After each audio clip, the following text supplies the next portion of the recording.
تعال اقول لك على طريقة سهلة للجمع والطرح باستراتيجية السهم. تعال.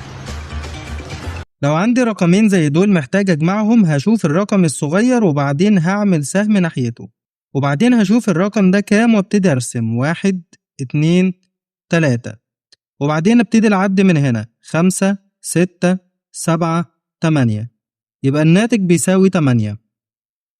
علشان نجمع الرقمين دول هنشوف الرقم الصغير ونعمل سهم ناحيته، وبعدين هنشوف الرقم ده كام ونبتدي ان احنا نرسم 1 2 3 4، وبعدين نبتدي العد من هنا 12 13 14 15 16، يبقى الناتج بيساوي 16.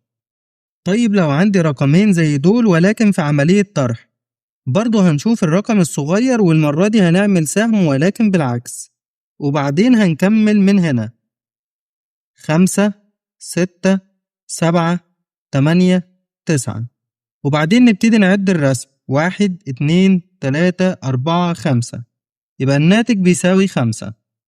طيب لو عندنا عملية طرح زي كده هنشوف الرقم الصغير وبعدين نعمل سهم للعكس، وبعدين هنكمل من عند الرقم ده 6 7 8 9 10 11 12 13، وبعدين نعد الرسم 1 2 3 4 5 6 7 8، يبقى الناتج بيساوي 8.